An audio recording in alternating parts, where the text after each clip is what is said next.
l'énergie cinétique.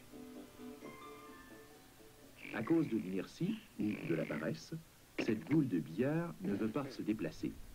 En fait, elle resterait bien là toute la journée à ne rien faire si une autre boule ne venait la frapper et l'envoyer dans le trou. La deuxième boule force la première à bouger.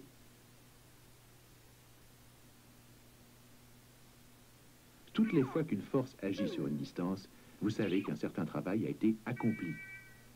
Bon, mais d'où vient ce travail? De la deuxième boule de billard, naturellement. Mais qu'est-ce que cette boule a de si extraordinaire pour être capable de déplacer l'autre? Elles ont toutes les deux la même masse, n'est-ce pas? Et la Terre les attire toutes deux avec exactement la même force de gravité. Alors, qu'est-ce que la deuxième boule avait que la première n'avait pas? Le mouvement. Elle était en mouvement, alors que l'autre ne l'était pas. Et quand vous avez à la fois la masse et la vitesse, vous avez la capacité de faire un travail.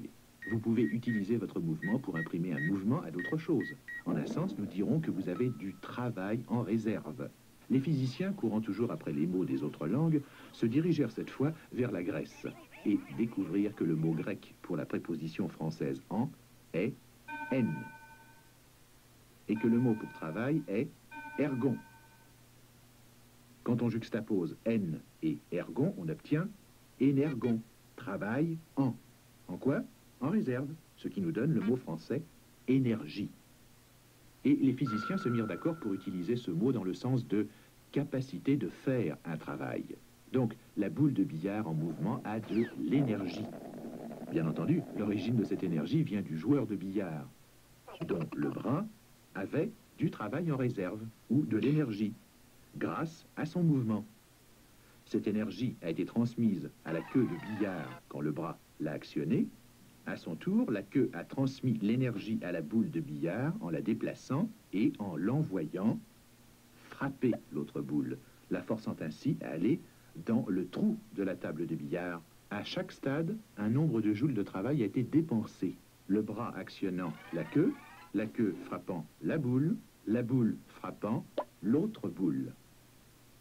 Mais puisque le travail, ce n'est que de l'énergie en action et qu'il n'y a pas de travail possible sans énergie, autant dire qu'un nombre de joules d'énergie a été dépensé chaque fois. Et c'est précisément ce qu'il faut dire, que le travail et l'énergie se mesurent tous deux en joules. Imaginez des joules transférés d'une boîte d'énergie à une boîte de travail, puis à une boîte de force multipliée par distance. Des joules d'énergie sont dépensés non seulement par les joueurs de billard, mais par les joueurs de hockey et les joueurs de football, les menuisiers et les terrassiers. Et toute l'énergie dépensée dans ce travail n'existe que grâce au mouvement.